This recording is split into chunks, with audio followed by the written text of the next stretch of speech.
Les doy la más cordial bienvenida a esta conferencia denominada El territorio como oportunidad para enseñar y aprender la memoria y los derechos humanos. Esta actividad es parte del ciclo de conferencias de la conmemoración de los 50 años del Golpe de Estado, organizado por la Unidad de Currículum y Evaluación del Ministerio de Educación. La conmemoración de los 50 años del Golpe de Estado es una oportunidad para confirmar el compromiso con los derechos humanos, convencidos que la democracia se construye y fortalece a partir del diálogo y la participación, además del reconocimiento de espacios y actos de memoria para avanzar en justicia, reparación y no repetición de las graves violaciones a los derechos humanos que han ocurrido en nuestro país.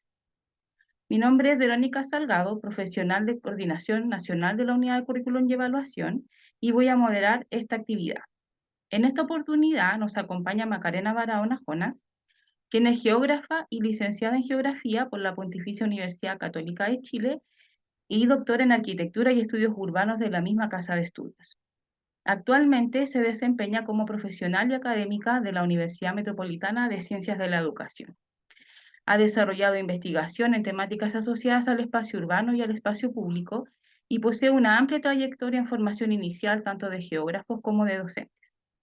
Agradezco a Macarena por aceptar esta invitación.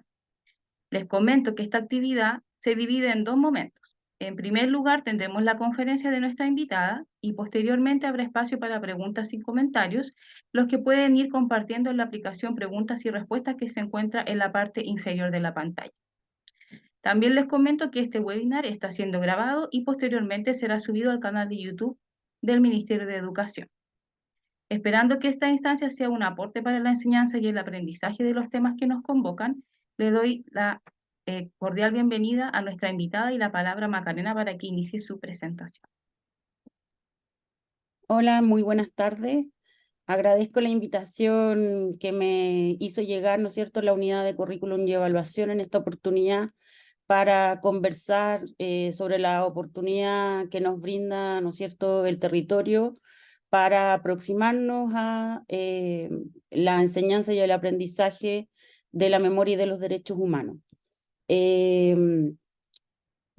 Tal vez lo que primero quisiera decir es que, bueno, soy docente del Departamento de Historia y Geografía y he estado una parte importante de mi vida participando activamente de la formación de profesores y profesoras en esta área, digamos.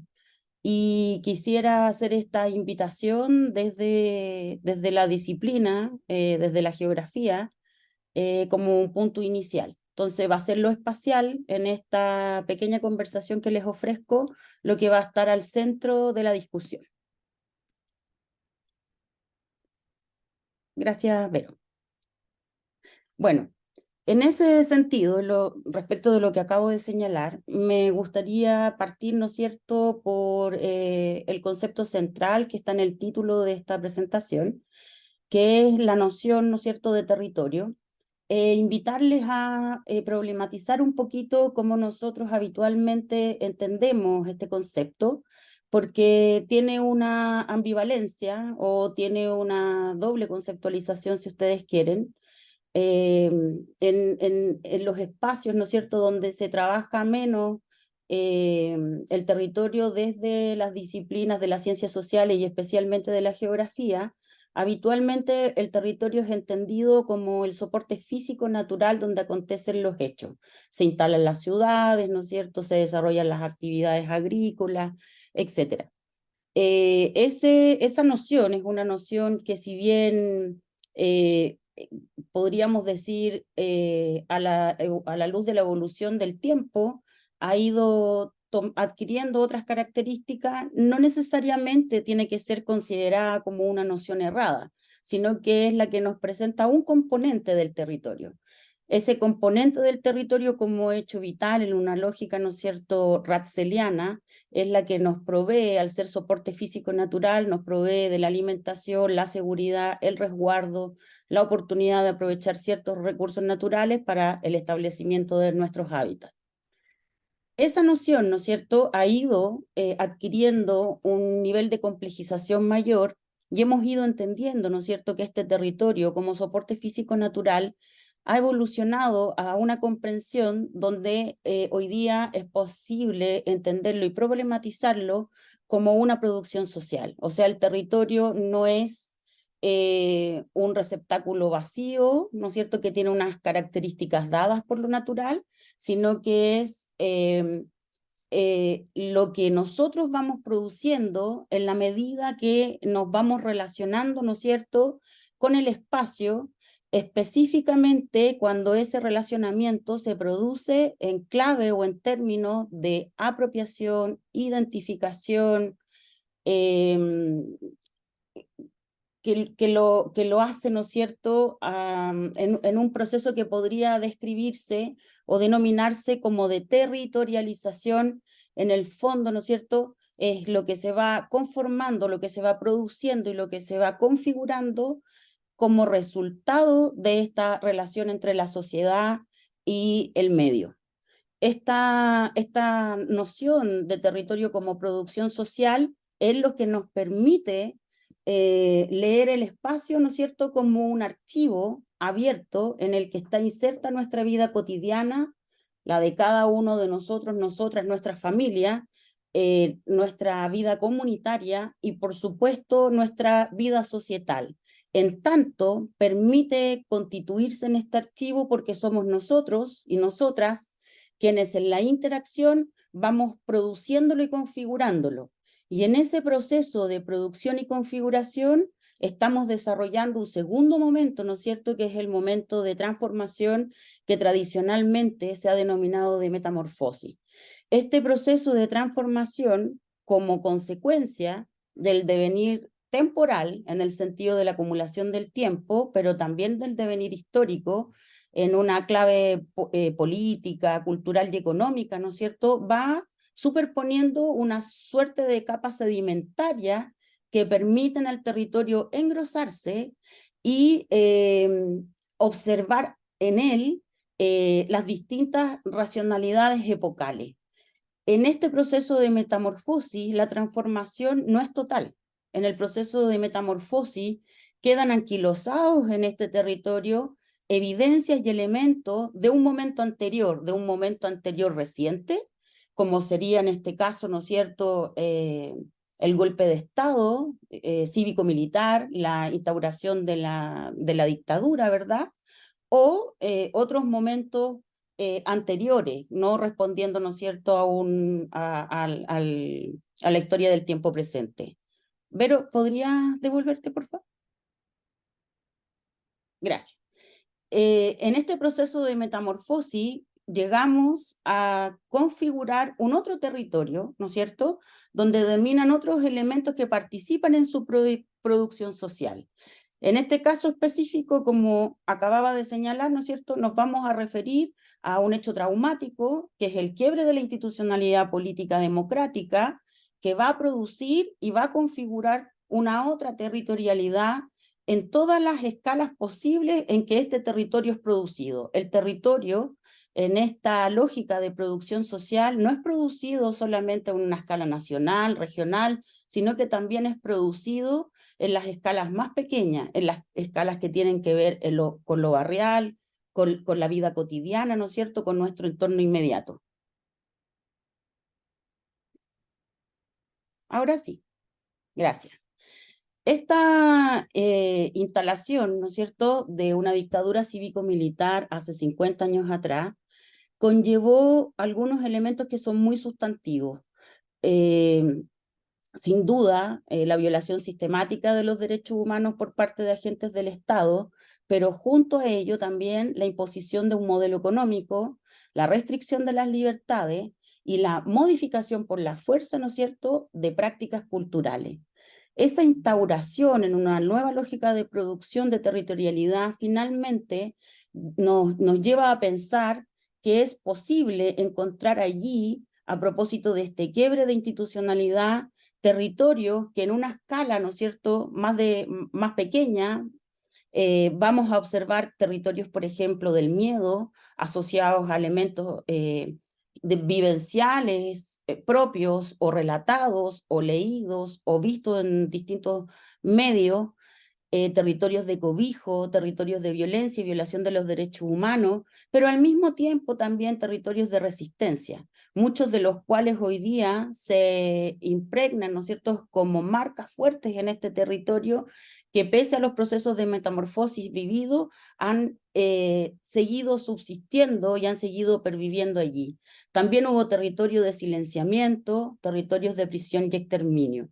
Y en una escala más amplia, que uno podría decir a una escala, ¿no es cierto?, subnacional, pero también en el caso nuestro es una escala regional, porque el proceso de instauración de las dictaduras fue un fenómeno que aconteció en esta región, ¿no es cierto?, en una parte importante de la región latinoamericana, y fue configurando otros territorios, un territorio neoliberal con una lógica económica que modifica sustantivamente, por ejemplo, pasando del extractivismo al neoextractivismo, un territorio autoritario con otras prácticas políticas, un territorio que es observado internacionalmente justamente a propósito de la violación sistemática de los derechos humanos, y tal vez algo que no necesariamente siempre se señala, que es un territorio nuevo como resultado de un tejido normativo que empieza o que es, ¿no es cierto?, el sustento de lo que hoy tenemos, de lo que hoy habitamos, de la forma en que vivimos los espacios rurales, los espacios urbanos y un montón de otras territorialidades en escalas más pequeñas.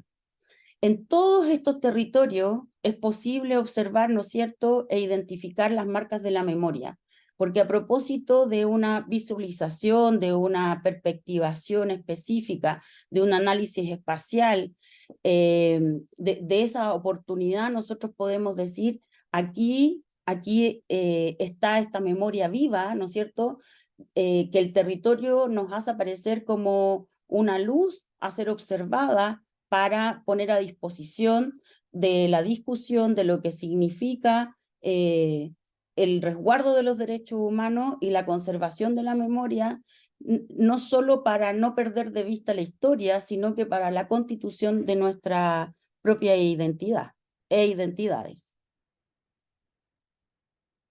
La siguiente, por favor.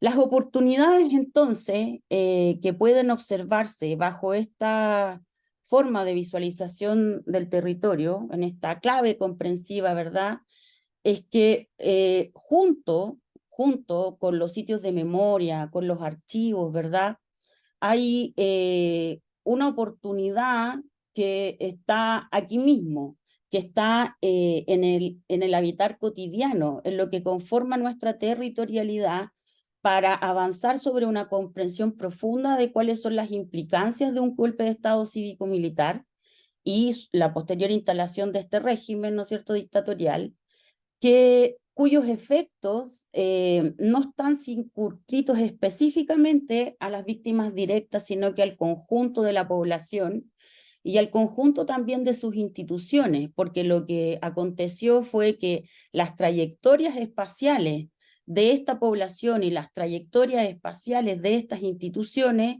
fueron quebradas, y al ser quebradas, ¿no es cierto?, y observarlas en clave especial, nosotros podemos constituir allí un recurso didáctico que nos permite traer al centro, ¿no es cierto?, la reflexión necesaria y a veces difícil respecto de la memoria de este tiempo presente, que configura, ¿no es cierto?, al Chile actual, y por supuesto de los derechos, del resguardo de los derechos humanos, y hoy día lo podríamos ampliar, ¿no es cierto?, hacia los discursos de odio. Como oportunidad, la escuela, para ir a mirar esa memoria que está ahí en el territorio, no le basta más que abrir la puerta. A la escuela, para mirar en el territorio esta memoria, no le basta más que mirar su propia trayectoria espacial, la de esa escuela. Entender cómo fue su proceso, ¿no es cierto?, de configuración post-dictadura, lo que significó la municipalización, lo que significó la posición de habla de los profesores y las profesoras, lo que significó la criminalización de los jóvenes y las jóvenes que acudían a la escuela, ¿no es cierto? La exclusión del currículum escolar de un montón de temáticas que venían trabajándose anteriormente, la jibarización de ciertas disciplinas que parecían peligrosas, y así sucesivamente podrían haber muchos ejemplos para explicar, ¿no es cierto?, cómo este territorio producido socialmente dota de oportunidad para trabajar la memoria y los derechos humanos. La siguiente, por favor. Voy a abordar esta situación que he intentado explicar brevemente a través de una cuestión que podría conllevar también a la paradoja que nos entrega este territorio, ¿no es cierto? La memoria inscrita en su conformación y en su producción, a propósito de la observación de un caso particular que tuve la oportunidad de conocer a través del desarrollo, participo de un grupo de investigación de un proyecto Fondesit, que está estudiando el proceso, ¿no es cierto?, de hábitat migrante en la población Los Nogales. La población Los Nogales es una población bien emblemática, se ubica en la estación central, en la ciudad de Santiago, ¿verdad? La estación central en la zona surponiente de la ciudad de Santiago. Es una población bastante conocida porque es una población que surge de una toma de terreno, de la migración campo-ciudad, que está al costadito de la avenida General Velázquez.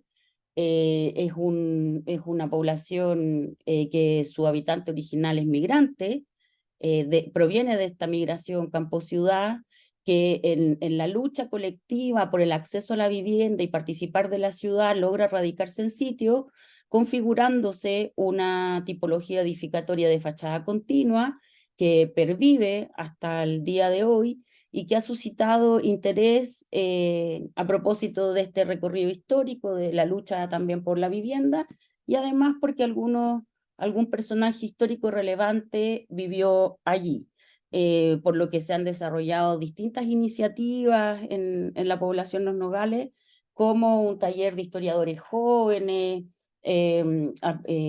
también una investigación artística de sus murales. Ha habido bastante interés, ¿no es cierto?, por este lugar a propósito de su recorrido histórico espacial. La siguiente. Gracias, Vero. El personaje histórico al que me refiero, ¿no es cierto?, es Víctor Jara. Víctor Jara vivió en un momento de su vida en esta población Los Nogales, lo que evidentemente queda impregnado en sus vecinos, en sus vecinas, en sus murallas, en sus relatos, en sus historias barriales. La gente dice haberlo conocido, haberlo visto, saber cuáles eran sus rutinas, y en una forma, ¿no es cierto?, de hacer manifiesto de cómo este territorio es producido por este habitar de Víctor Jara. Entonces desarrolla un mural que está exhibido en una muralla que es muy emblemática porque es una muralla larga y contigua que comparte el colegio básico público con el CESFAM, el Centro de Salud Familiar. Entonces, una larga muralla que inicia un recorrido por una suerte de personajes históricos y héroes populares que hacen parte de esta memoria, ¿no es cierto?, y que está impregnada en su territorio y que inicia con Víctor Jara. Al lado de Víctor Jara, inmediatamente al lado, observamos un mural que refiere a un hombre joven que ha perdido la vida en una situación que no es muy clara, al parecer porque es de inicios de democracia y fines de dictadura, de un enfrentamiento que pertenecería al Frente Patriótico Manuel Rodríguez. Entonces, da una suerte de hilo conductor de que la población releva y expresan este territorio cuáles han sido los personajes que les interesa tener a la vista para constituir su propia identidad y que no desaparezca, ¿no es cierto?, en esta nueva clave de ciudad neoliberal, que pareciera que a veces nos pasa por encima. En la misma muralla, en un pedacito que no estaba ocupado, aparece la propaganda de enero de este año, donde se invita a los habitantes de la población Los Nogales a participar del 76º aniversario, cuyo lema de convocatoria es por el derecho a la vivienda y por la memoria en resistencia. Y las imágenes que acompañan esta invitación son imágenes en torno al canal, donde originalmente se instaló la toma de terrenos, canal que hoy día está canalizado, o sea, está tapado, digamos, y que en ese primer momento hizo distinguir un lado norte y un lado sur de la población Los Nogales, y que al momento de su cierre unificó la población Los Nogales.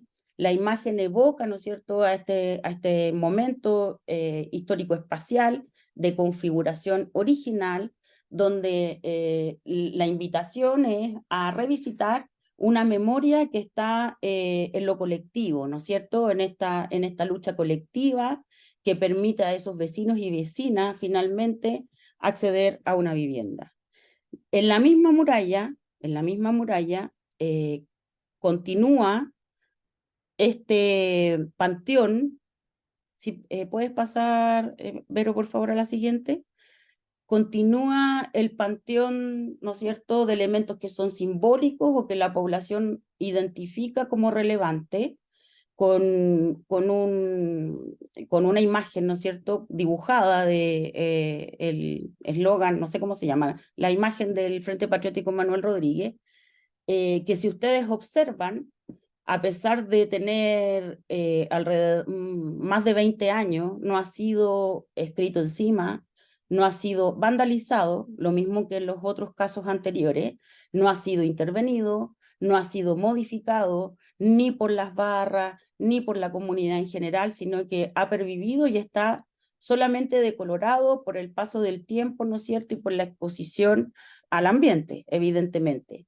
Junto a esta imagen del Frente Patriótico Manuel Rodríguez hay una pequeña nimita, que es visitada asiduamente por las mujeres mayores de esta población Los Nogales cada vez que van a la feria, que es un hito central, digamos, un hecho central del comercio local, donde estas mujeres grandes, con su memoria viva, ponen velitas para recordar a este personaje, que es un personaje que se asimila de alguna forma a lo que podría llamarse en algún momento como héroe popular, porque es un ladrón muy conocido en la población, al cual muchas personas le tenían agradecimiento porque, a propósito de sus actividades ilícitas y profesionales al mismo tiempo,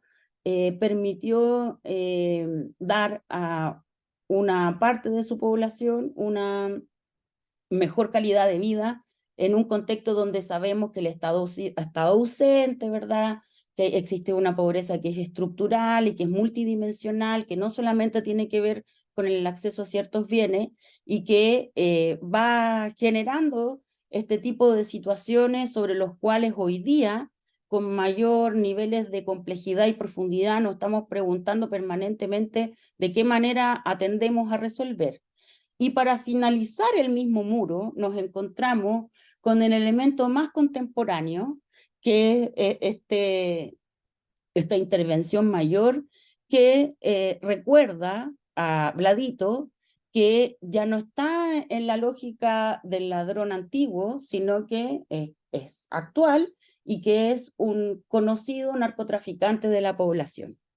Entonces, esta memoria, que es una memoria viva, que recoge, ¿no es cierto?, estos elementos que quedan incrustados en la producción del territorio, uno también podría intentar tensionarlo y decir de qué manera, aquí uno podría decir, bueno, está la historia de la transición de Chile, ¿no? Aquí en una pura muralla se reconoce en este panteón de muertos estos supuestos héroes nacionales, ¿verdad? De carácter local, evidentemente.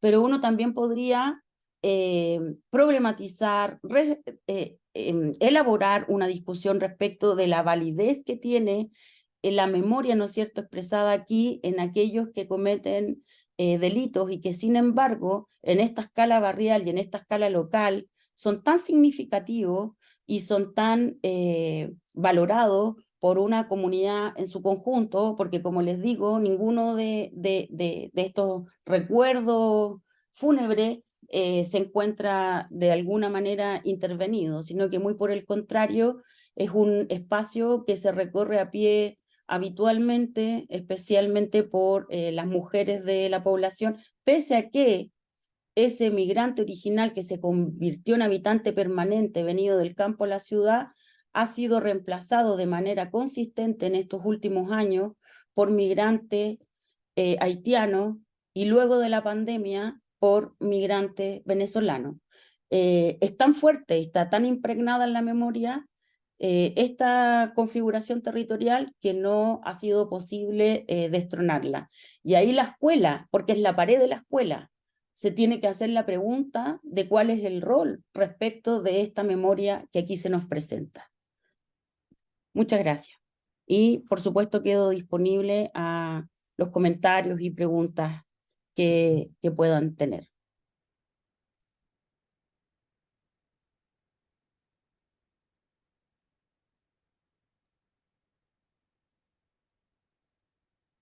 Muchas gracias, Macarena, por tu presentación.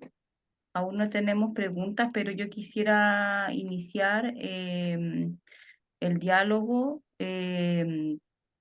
haciéndote una pregunta para que podamos reflexionar en torno a lo que tú nos has comentado. Em, Considerando cierto el aporte que podamos hacer en las escuelas en relación a los temas de memoria y territorio, ¿cómo podríamos identificar espacios de memoria en distintos territorios donde quizás estos elementos territoriales no son tan claros como los que tú nos has mostrado acá de la población Los Nogales? Porque acá vemos, como tú decías, una muralla que da cuenta de un proceso histórico prácticamente, que ha perdurado por muchos años, pero no en todos los espacios urbanos se da esta situación. Entonces, cuando eso no es así, ¿cómo podría, por ejemplo, docentes que están interesados en trabajar esta temática, poder identificar estos aspectos en el territorio? Claro, evidentemente que ¿se escucha? ¿Sí? Sí, Evidentemente que hay lugares que la acumulación del tiempo y de la historia hacen más fácil el recoger y reconocer estas incrustaciones de memoria de manera más evidente, tal cual tú lo señalas.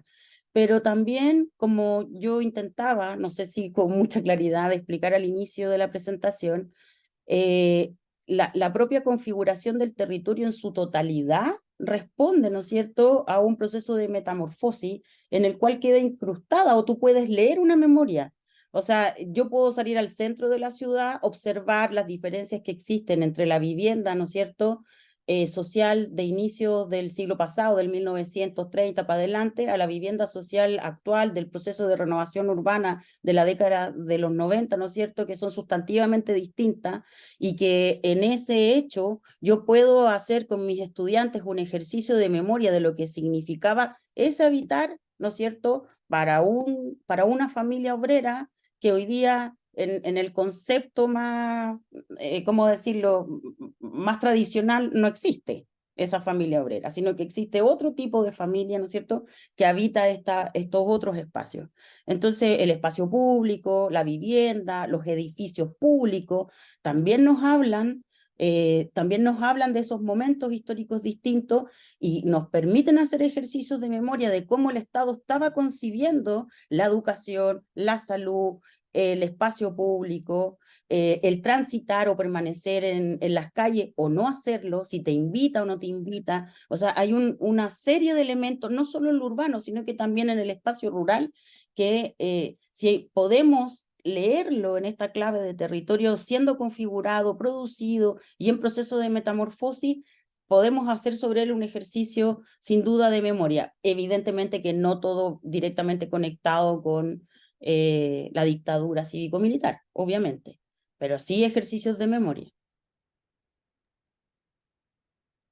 Gracias, Macarena.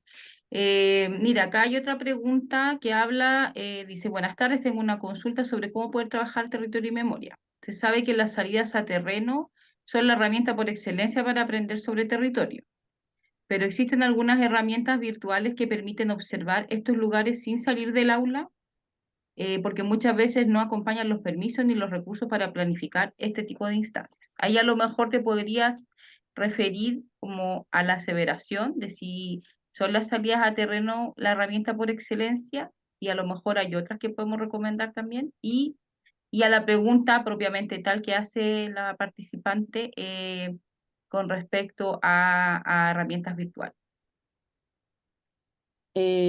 Una parte de mí dice que las salidas a terreno son la mejor herramienta, ¿no? Pero entiendo que eso es muy excluyente y que tenemos diversidad de situaciones en las escuelas que ni siquiera tienen exclusivamente que ver con la disponibilidad de recursos ni con los permisos, sino que con la diversidad de estudiantes que tenemos hoy día en las salas de clases, que no necesariamente nos permiten llevar a todo el mundo a un terreno de una manera fácil. Y a propósito de intentar, ¿no es cierto?, atender a toda la diversidad, por supuesto que existen otras oportunidades, existen herramientas tecnológicas que hoy día nos muestran, nos permiten hacer recorridos virtuales.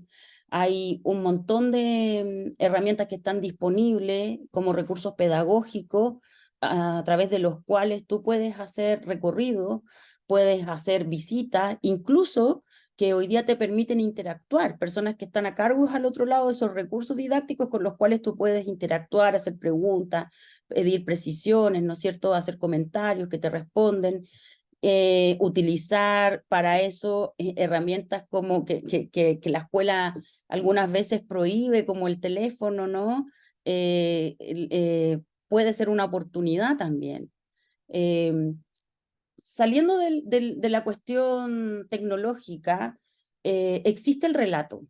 El relato y la oralidad es algo que no es posible no acceder, ¿no es cierto?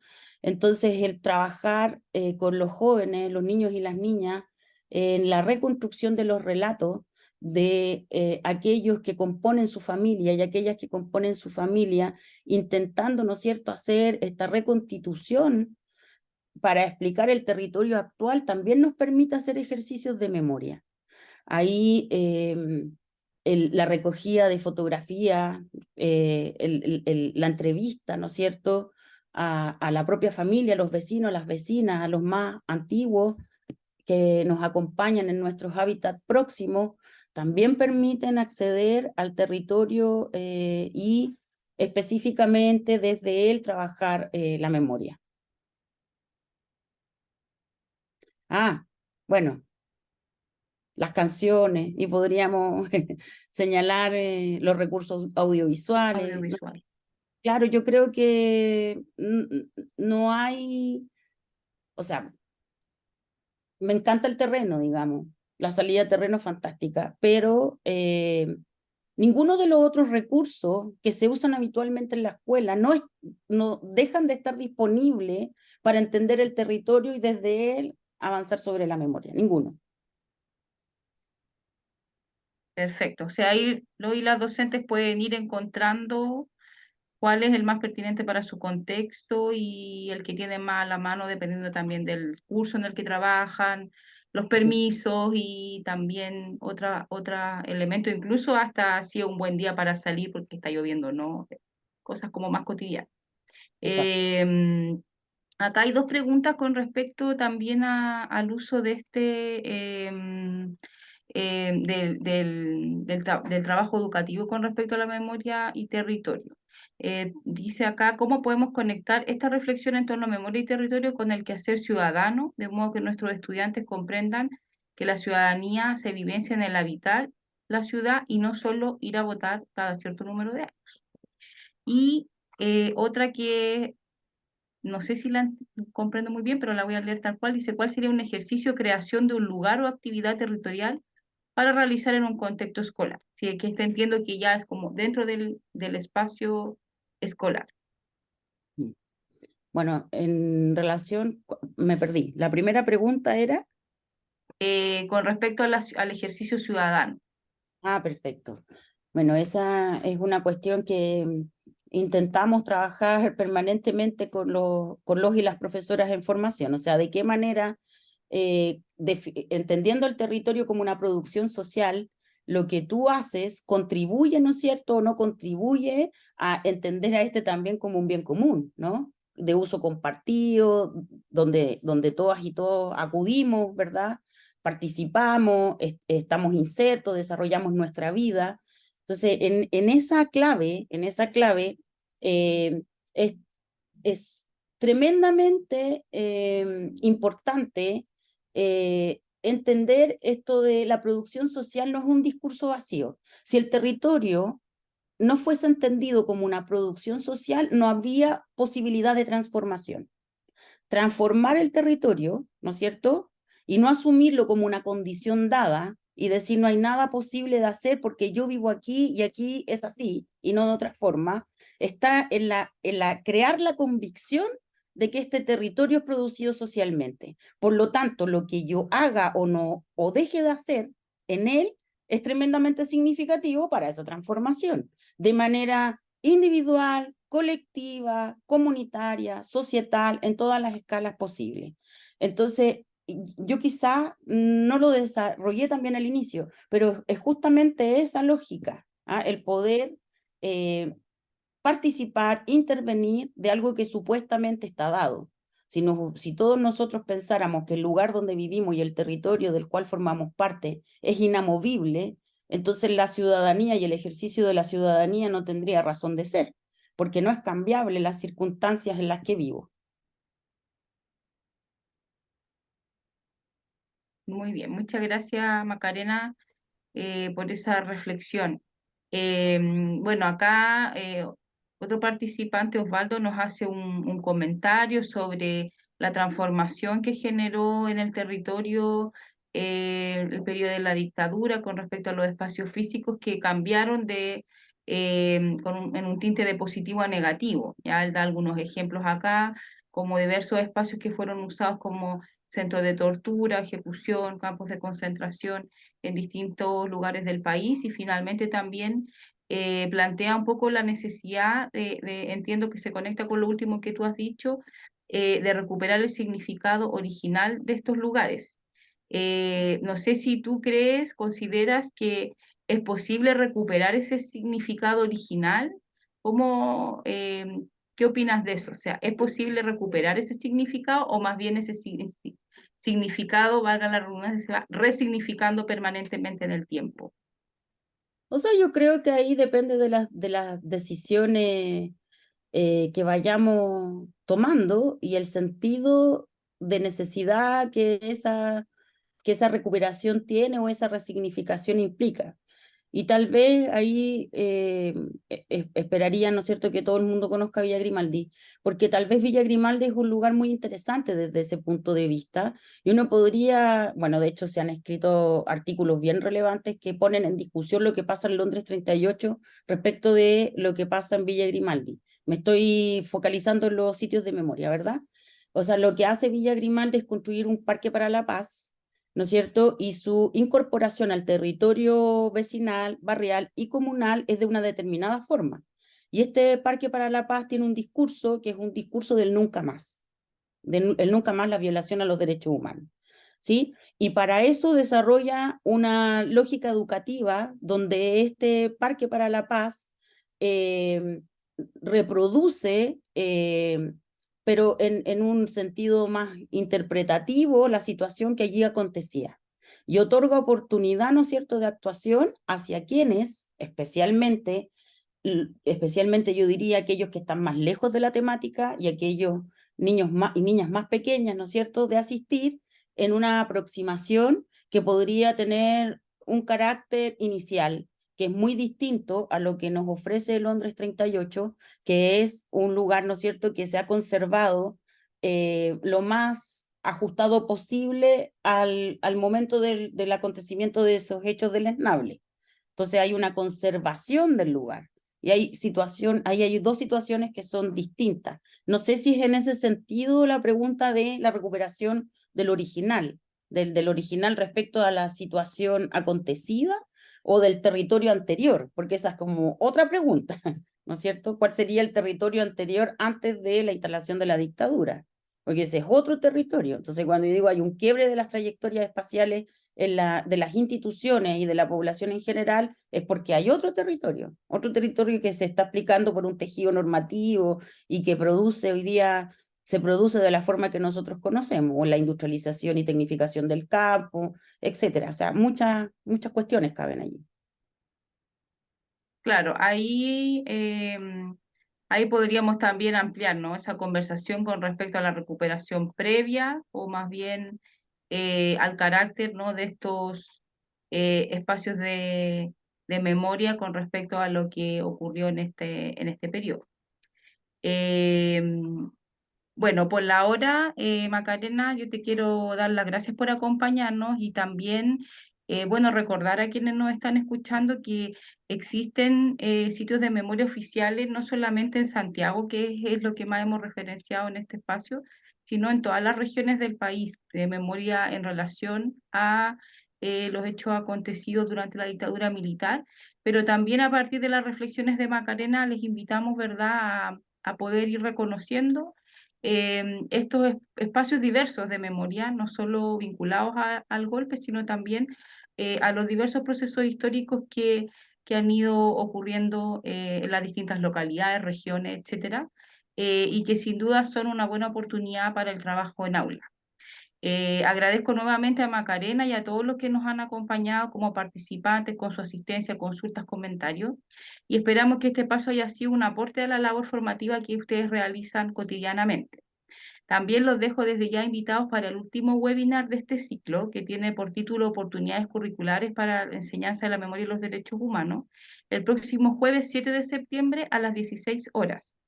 En nuestras redes sociales podrán encontrar el link de inscripción para esta conferencia. Muy buenas tardes a todos y todas. Buenas tardes y muchas gracias a todos y todos. Y por sus comentarios también, ahí quedó una pregunta sin responder, eh, que era bien interesante, pero no es posible hacerlo en honor al tiempo. Así que gracias.